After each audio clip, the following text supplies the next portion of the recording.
by the way, here's her girlfriend, who happens to be another WNBA player. We asset collectors over here. That's right. That's right. We asset collectors. We're not selling no assets. So, and she be out there balling. Like, it's not like she's out there just being cute. This is Shannon and Max, and you have tuned into In Our Bag, Winning, Wealth, and Wanderlust podcast. On today's episode, we discuss the WNBA Finals and provide fall travel tips.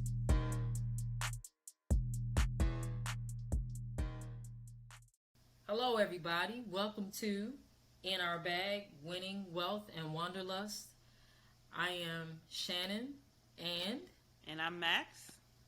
All right. And so this is a podcast where we dive into and share our opinions on sports, wealth, and travel. And so let's go ahead and get in our bag. So our first topic today is going to be the WNBA Finals. Okay, So Max, okay. Yeah, we want to talk about that. So WNBA Finals just wrapped up. I mean, it was a long season. It was a condensed season because of the games going on with the World Cup. And so you had a lot of players who were going to be traveling. Matter of fact, the U.S.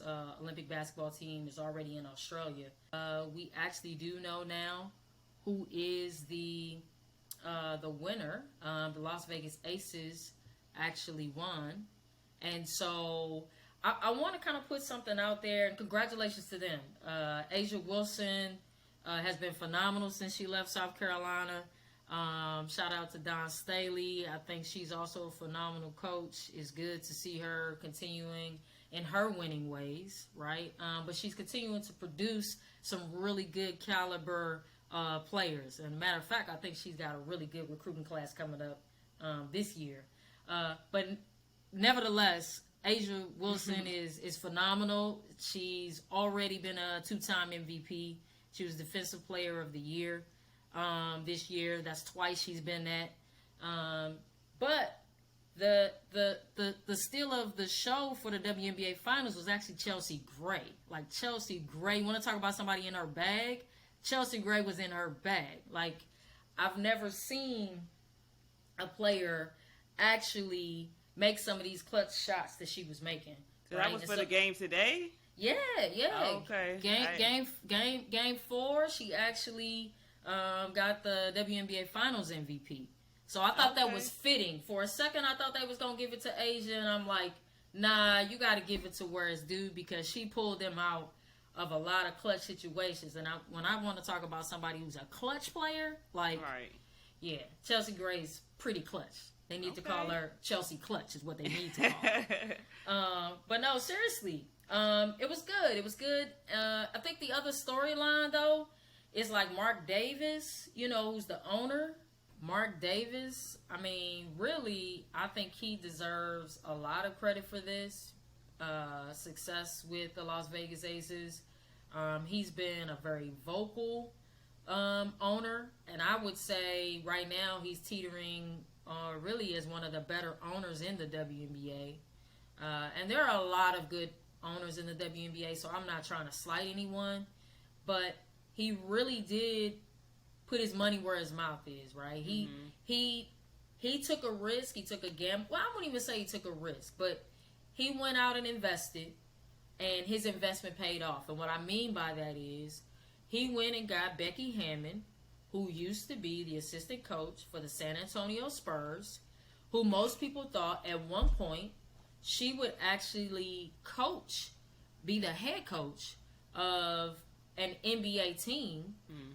Most people felt that she rightfully should have been in the conversation and should have really been considered to be a head coach. And so he went out, he made the investment.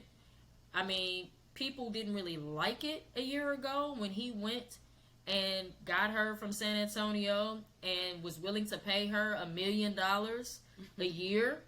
I mean, that's... let me just say, by the way, WNBA teams have a salary cap of, I think, $1.5 million. It may be 1.2, the last time I checked. Damn. But that's the salary cap for the entire team. And so he went out and said, I'm gonna be the trendsetter. I'm gonna pay her $1 million a year, and I'm gonna make sure that I set my franchise up for success.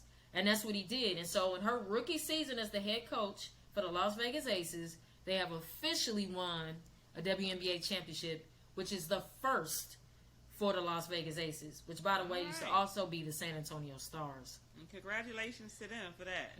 Oh, yeah. Congrats to them for that. I mean, and so, I just think that hats goes off to Mark Davis. Unfortunately, this WNBA Finals, he has had to make some decisions because he also does own the Las Vegas Raiders. Last Sunday, he had to make a decision on whether or not to support the Las Vegas Aces for their first game of the WNBA Finals, because that also was the first game for his Las Vegas Raiders with a new coach, which is the old offensive coordinator for the New England Patriots. So he is currently the head coach for the Las Vegas Raiders, and right now it removes me what his name actually is, unfortunately. But he's considered to be a guru as it relates to offensive playmaking, of course, for all those years that Tom Brady was there along with him. So kudos to Mark Davis. I really think his leadership and his ownership really made a difference, and he was willing to put the money up, and the investment paid off. But I do want to talk about the fact that, Kathy, the commissioner, she's got to do a better job. She just does. The scheduling sucks. These time slots between the super late night games at 9 and 10 o'clock to the scheduling game at 9 and 10 o'clock p.m. Eastern time, by the way. As well as, and I know they're trying to get people on the Pacific, they're trying to get people on the West Coast to be able to see the games. I got it. But the people over here on the East Coast is tired as hell by the time these games come on. Right, exactly, man. And you want to make sure that you're increasing your viewership. But how are you doing that? And you continue to do things just like with having games during prime time football season, right? Whether it's on Sunday or Thursday. And I even heard that this recent debacle for Thursday Night Football, which, by the way, was also the opening of the NFL, she said some craziness like, we would have been competing, if it was Saturday, we would have been competing with college football. And I disagree. I don't think they're the same fans who actually would watch WNBA games. I mean, So, I don't know. I just think she's got to do a better job, right? She got to do a much better job. But there is some growth in the league, right? There's some growth. And so I think that the league is changing. So, for example, this year was the first year that there was ever recorded a triple-double in the WNBA. Can you believe that? Like, the first year with, like, the likes and players of Shamika Holdsclaw, Tamika Catchings, players who kind of started the whole big guard before they were called big guards, right? And so this is the first time that the WNBA has actually had triple doubles, and there were 3 players who had triple doubles in the regular season.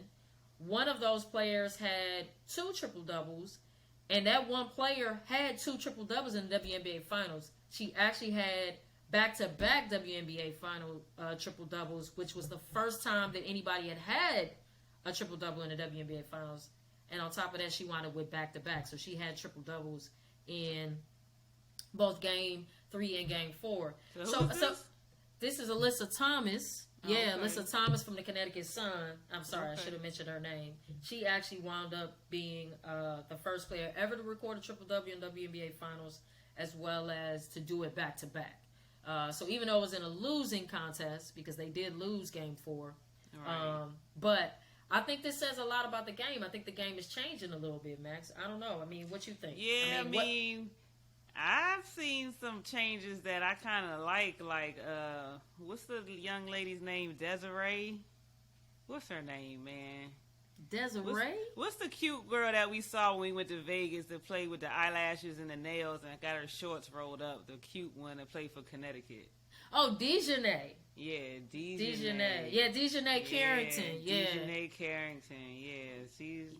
They didn't have those type of players when back when we were playing. It wasn't even given that at all. Like, it's a whole different situation, and I kind of respect that. She's cute. She play how she want to play, and she be out there balling. Like, it's not like she's out there just being cute. Like, right. She's out there balling. So right, that's what's up. It's a couple of them too. Like Lexi Brown. Yeah, she's a cute one. Got her hair done, lashes, little baby hairs on. So they doing it, and I like that. Bringing something different. I mean, back in the day it was a little bit harder, or I don't know, it was different. Like when I played, everyone that played was more masculine, so it's good to see some feminine women out there turning up, you know what I'm saying? So respect that. Yeah, absolutely. I mean, I think it's kind of the culture now, you know what I mean? Right. I think the players are a little different. Like but on the same token, don't get it twisted. Much like how you said, like Dejanay Carrington, she's a cutie, but she actually can ball, right? So don't get it twisted. She don't. And a lot of the players, I think, they want to represent themselves the way they want to represent themselves, regardless, right? Yeah, and of course it is that stigma, right, that comes along with the WNBA that they're all gay, or it's a gay league. So what do you feel about that stigma that's there? I don't think it's true, right? So do we know that there are lesbians in the WNBA? Absolutely there are, right? There are, but there are some that are not, right? Right. And so who cares? Like, just play, I mean, even to the point, like, since you mentioned Dejanay, right? There was a tweet earlier during the WNBA finals. I want to say maybe it was between game 2 and game 3, maybe, I think, where somebody had tweeted something about, man, these girls with all these lashes trying to make sure people know they straight. And and so Dejanay responded and was like, actually, how about we wear something to this effect? How about we just wear the lashes because we like them? LOL, right? Right. And so she didn't come at her directly, but the entire thread on Twitter, I know they roasted her ass. Yeah. Oh, they came for it. They came for her like, actually, it shouldn't matter. And, oh, by the way, you're wrong, because she's actually a lesbian. She's not straight. And, oh, by the way, here's her girlfriend, who happens to be another WNBA player.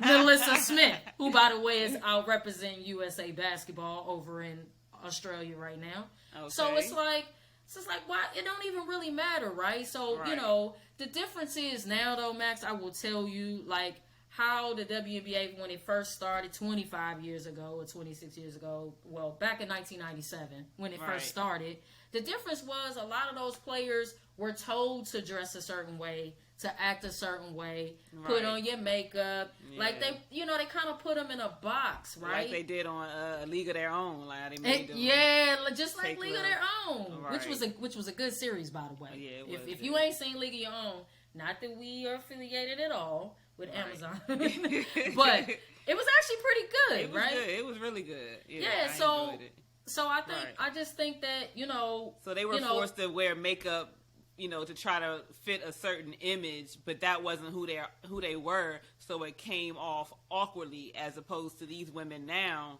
the ones who do wear makeup during the games and lashes or whatever, like that's who they are, period. So it's not like, they putting on airs or, trying to look a certain way. That's just who they are.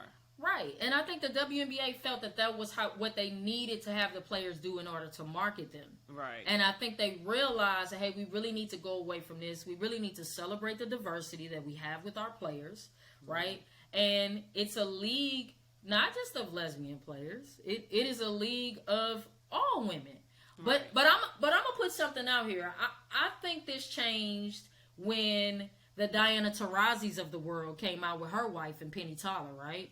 I think it changed when Sue Bird came out with her wife, Megan Rapinoe, right? Right. And also when you had the new face of the league, which was Breonna Stewart, when she came out with her wife, right? So I think they had to kind of drop their guard, and the thread between those three women that I just talked about is they were white women. And so when they realized, right. hey, maybe we need to take a different perspective, and we really need to look at this as, hey, look, these are just women ballers, right? No matter what their sexual orientation is, no matter who it is that they choose or decide to love, it don't really matter. They ballers, and that's what matters, right? Right. And so I think the league is changing. I think it's going to continue to change because, you know, we got people now who are doing triple doubles. I mean, people talking about the dunking and all of that, but there are more women dunking now. I do wish they would dunk more in the game. I do believe that. I do believe that it would maybe draw more fans. I'm not gonna lie. If they started dunking, it would draw me in a little bit more. I just don't know that it's completely necessary, but I get why people say, like, and I guess it's exciting. It's just an exciting part of the game, like, you know. Right. So. Yeah, I just think that those who can dunk should dunk more. Right. They just don't during the games, and right. I think it could change the dynamic.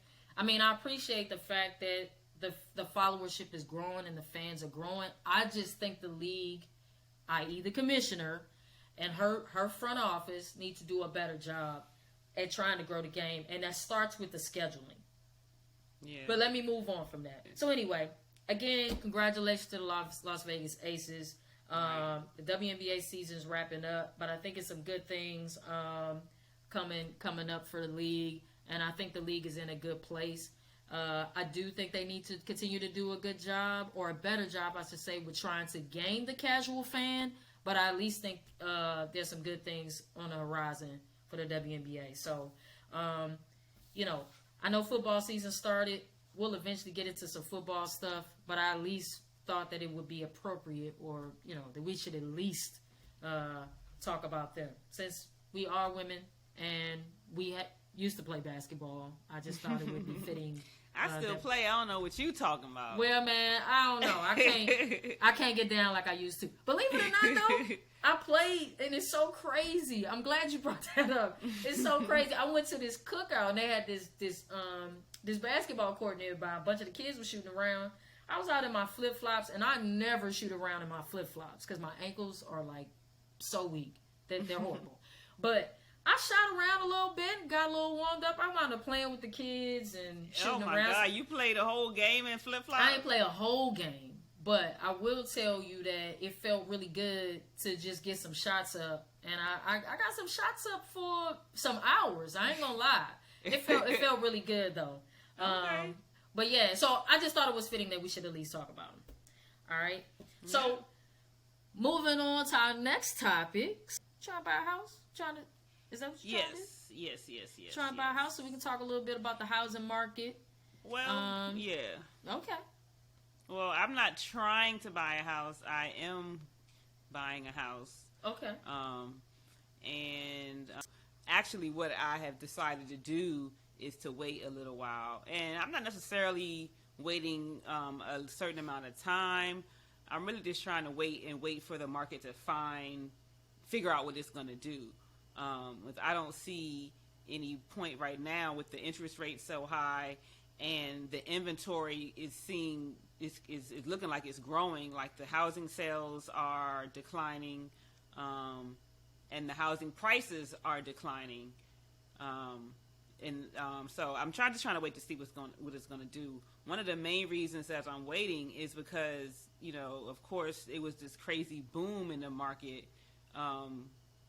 and due to inflation, you know, Powell has decided to raise the interest rate. So I'm looking at houses that are like $500,000. So in January, first of all, it was hard to get a house at that price. Even if a house was listed at that price, you know, it may sell for. Houses were selling in the D.C. area. Houses were selling for $200,000 over the asking price. So a house would be listed at $500,000. It would be a crazy bidding war. Yep. And the house would end up selling for $750,000. Yep. Which was ridiculous. you Yep. know. Definitely a seller's market. It was definitely a seller's market. And even with that being said, your house is still only worth $500,000, right? Right. And even worse than that, now that same house that you paid $750,000 for is only worth $435,000.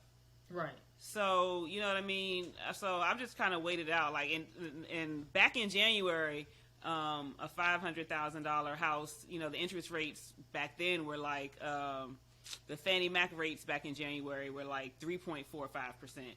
So on a $500,000 house with 20% down, your mortgage would be like $2,200.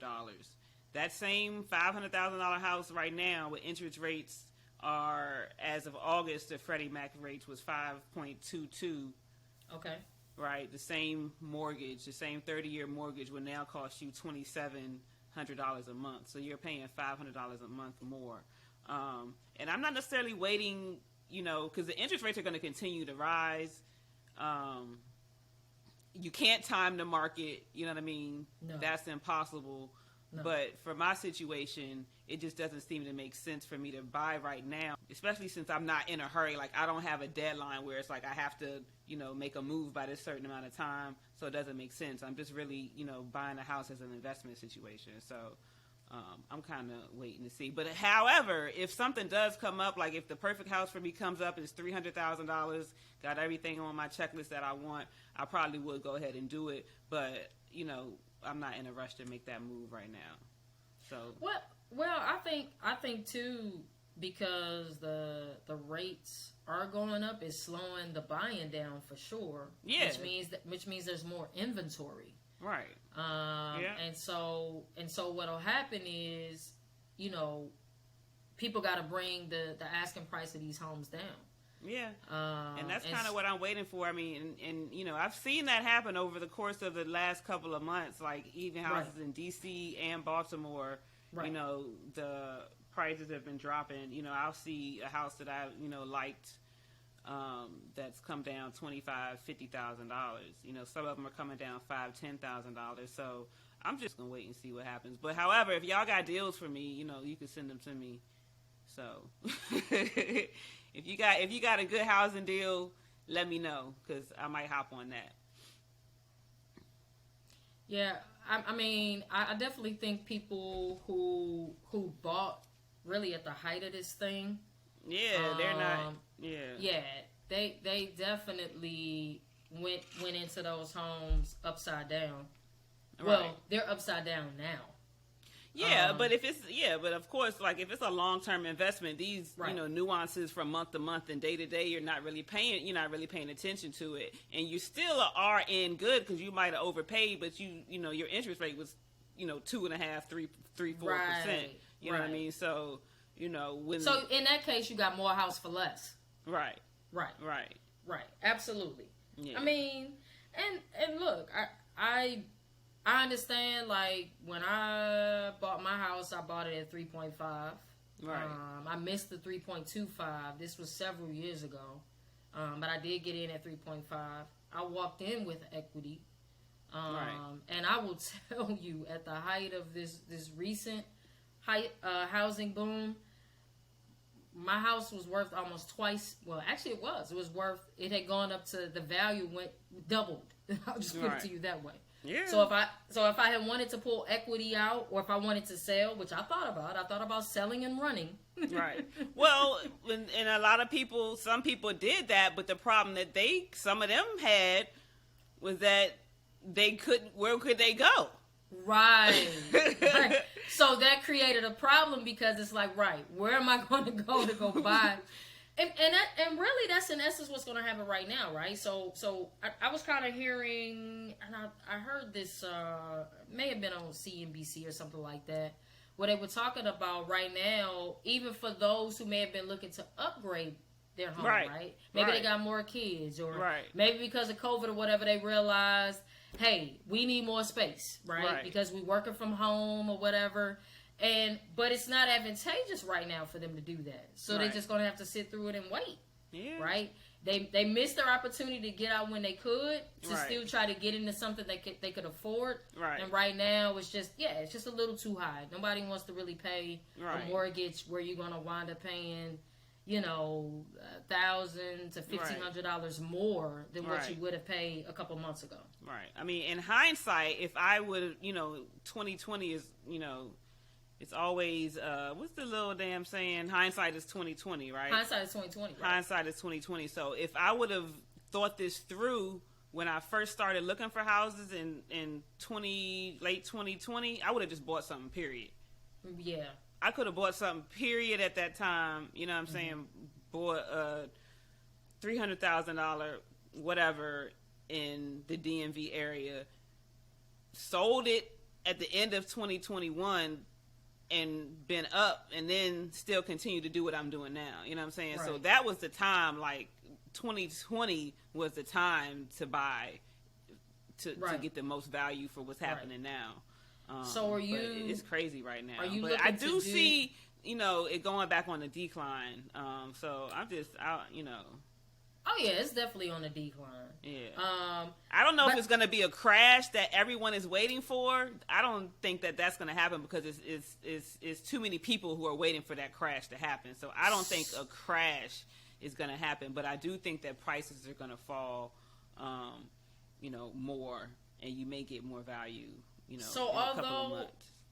So although the interest rate is higher or just as high as it was back in 2008, I don't think the crash, that same crash is going to occur. I'm with you on that one. Unfortunately, well, I guess it's good for the economy, but unfortunately for all these millennials who are sitting on the side waiting for something big to happen, and I don't think that big thing is ever going to happen. And I'm no expert, I'm just talking, from my limited experience, from my limited personal experience, it doesn't. And then from stuff that I've read and other experts who I've heard talking, ain't no crash happening.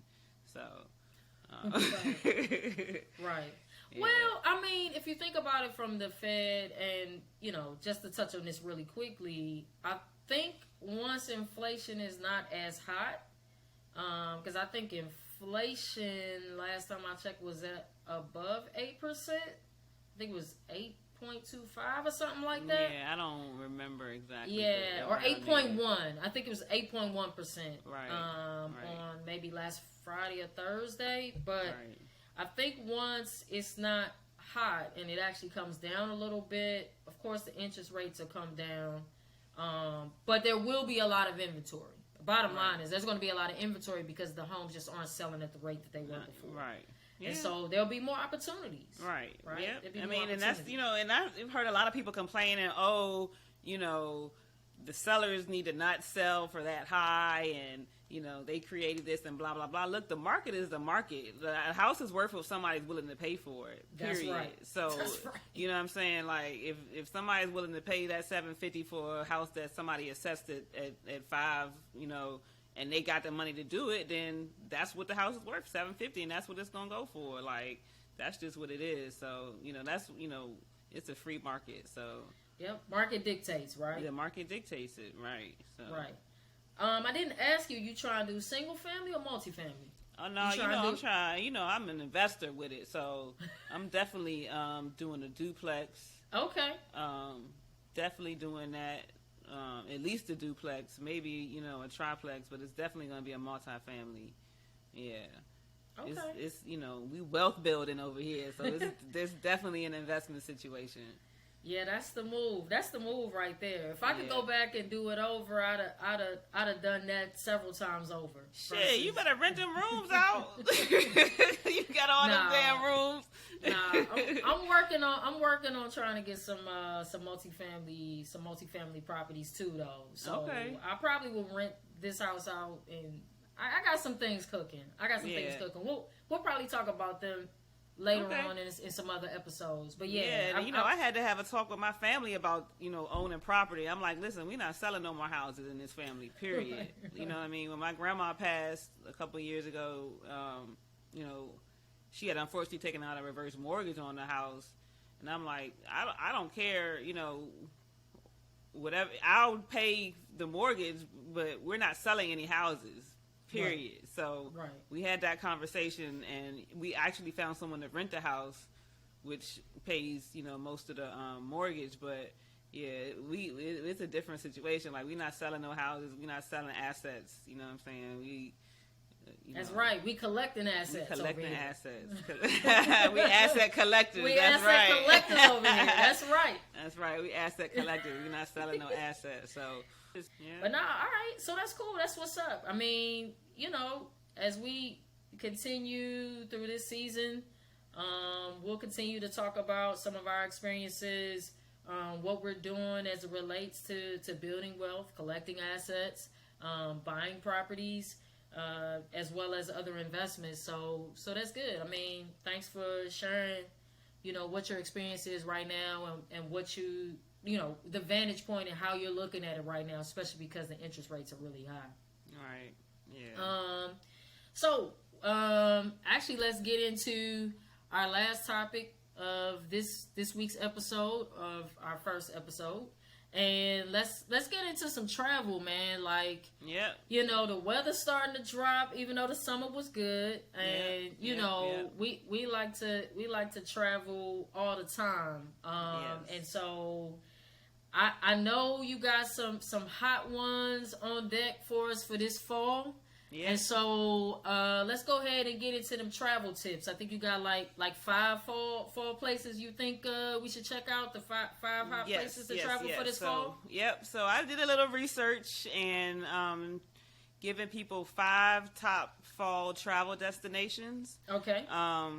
And the way, that I came up with these places, first of all, fall is a great time to travel because it's kind of like a shoulder season, which means it's in between a high season and a low season, right? Okay. So a lot of places, like, their high season is like winter because it's, like Caribbean, their high season is winter. You know what I'm saying? Because that's when people are trying to escape from the cold to get to somewhere hot. And in other places, where it's cold, their high season may be, in our winter or our summer or our spring or whatever. So fall is a great transition in time to travel. So first of all, the flight prices are going down. Finally, this fall, the flight prices are going to be going down, and that's for basically everywhere. Flights were really, really high like this summer because people were starting to travel a lot. They were high in the spring, but this coming up fall, the prices are going to be coming down a little bit. So my number 1 place to travel, or I'm going to go backwards. So number 5, I'm going to say the Grand Canyon, right? So Arizona is it's always a picturesque area, great sights to see, great views, and it's huge, right? It stretches from like Arizona, Utah. I think it takes up 3 states. So you could pick any state that you want to see the Grand Canyon in. And at this, it's good to go to in fall because the weather is not as hot, right? Yeah. So you're not going to die out there. The crowds are smaller, right? And the flights are cheaper. Also, the hotels and stuff are cheaper. So the fall is a great time for hiking in the Grand Canyon and all through the area. It's a great time to watch the sunset. Get you a sweater, get out there, watch the sunset, or just check out the sights. So that's my number 5 place. Number 4 is going to be Spain, Madrid, right? So similar to the Grand Canyon, the temperatures in Spain in the fall are lowering. It's not as hot. And the crowds are slowing down. Also, if you are interested in going to Madrid, this is a good time because the flights that I looked at are like 25% cheaper than they were probably about a month or 2 ago.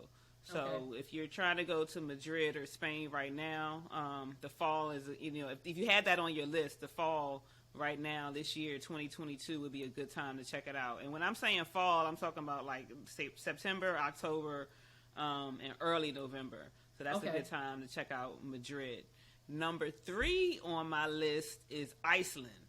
Okay. And I only trying to see the Northern Lights or something like that? I have 2 words for Iceland, Northern Lights, right? All right. The Northern Lights start like at the end of September and they run through like early November. You can never time it. It's a natural, it's a natural phenomenon. You just got to go up there, stay for like, 7 days and hope that you get lucky. It's still cold in Iceland, so you still gotta, pack your winter type gear. But this is the only time to go see the Northern Lights. Number 2 on my list is Egypt. Okay. All right, and from the U.S., that's quite a hike. However, similar to all the other places on my list, Egypt in the fall, our fall, is the temperatures are coming down, right? So if you go to Egypt in June, you're going to be dealing with 100 degrees, you're going to be, it's hot.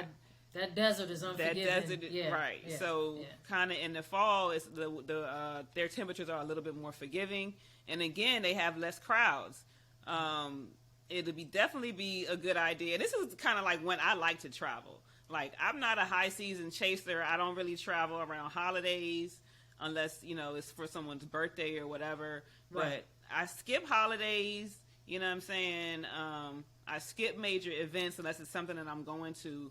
I try to find the time to go to these major tourist places when other people aren't there, because I don't want to deal with the crowds. Like, I'm not trying to, wait 2 hours, 3 hours to see these tourist attractions. I'm definitely going to check them out, but I would rather go when there are less people. So these shoulder seasons, in between high and low seasons, are a good time, because normally the weather is still good. Like, it's not rainy season in these places. It's just in between seasons. So, number 2 on my list is Egypt. Number 1 on my list is Cape Town, South Africa.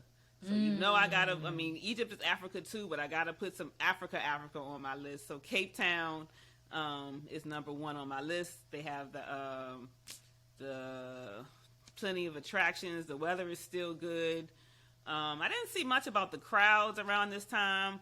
They were mainly just talking about how good the weather is. They have a lot of festivals. It's a pretty festive time to check out South Africa. So that's my number 1 fall top travel destination.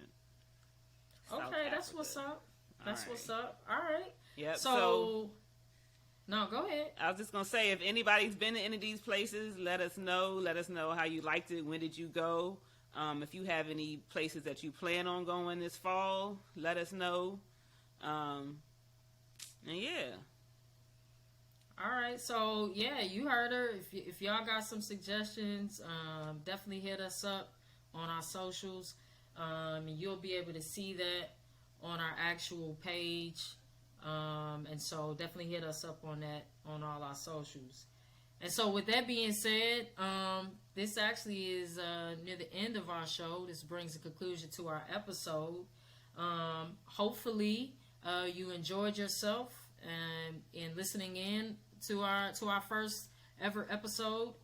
Definitely subscribe, like, and share so that you can easily find us next time.